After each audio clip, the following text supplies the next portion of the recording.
Hi, this is Michael O'Leary from Buy the Book Taxes with the Christmas edition of another tax video blog. Today we're going to talk about the Taxpayer Bill of Rights. Believe it or not, taxpayers actually have rights when working with the IRS.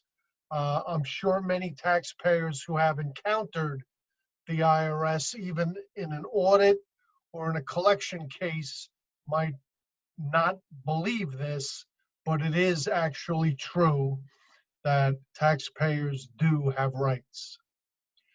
The general rights are laid out in IRS Policy Statement 5-2, 4 different principles that guide the IRS collection division, and they mostly speak to saying that taxpayers are entitled to courteous, responsive service from the IRS. The IRS will respect taxpayers' rights concerning privacy, but nonetheless, the goal of the IRS is to compel taxpayers into compliance, namely filing their tax returns on a timely basis and paying their taxes on a timely basis,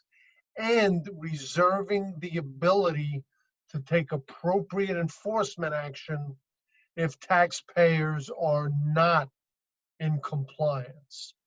So coming out of this policy statement are some more detailed taxpayer rights, which are published in a document that the IRS calls Publication 1, the Taxpayer Bill of Rights, similar to the Bill of Rights in the United States Constitution, which has 10 amendments.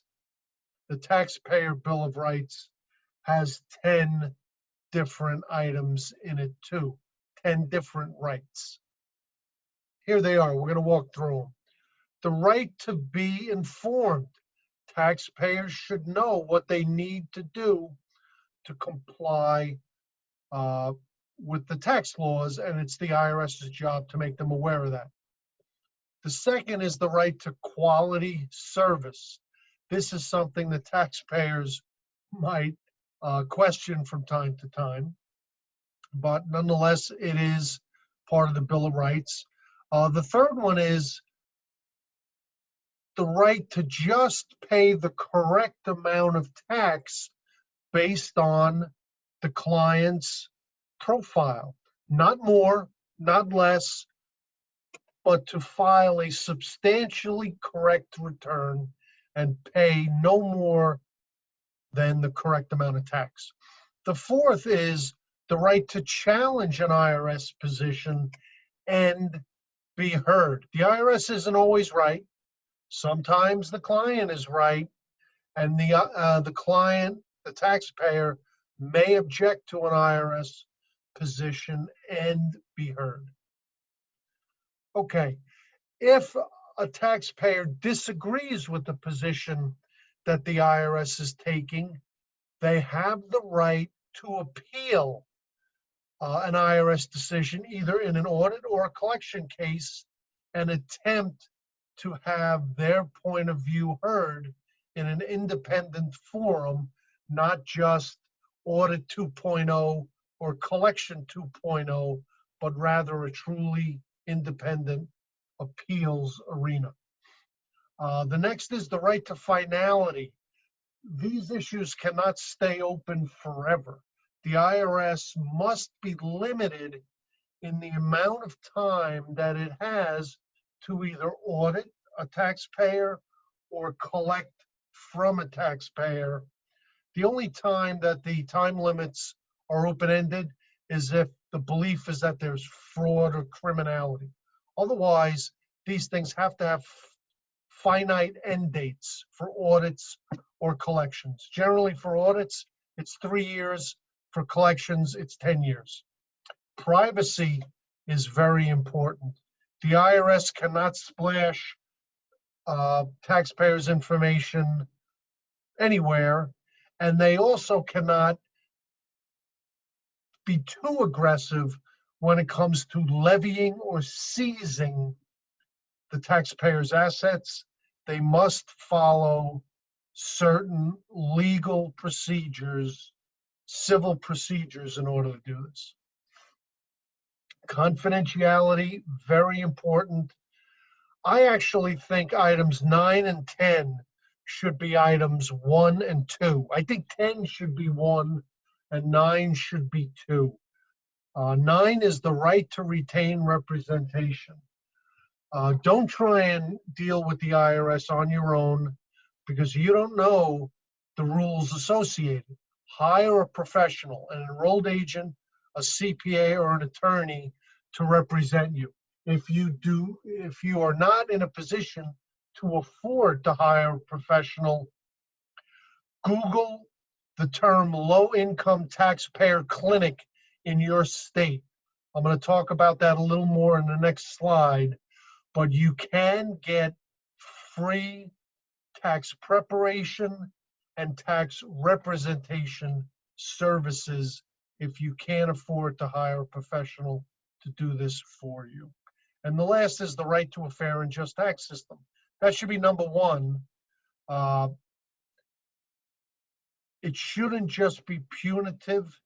It should make sure that taxpayers are only paying the amount of tax that they properly owe and are given the full benefit of all their rights. Okay, as I mentioned before, low-income taxpayer clinics. These are means tested. In every state, there are low-income taxpayer clinics that are meant to serve low-income people with tax problems and typically non-English speakers.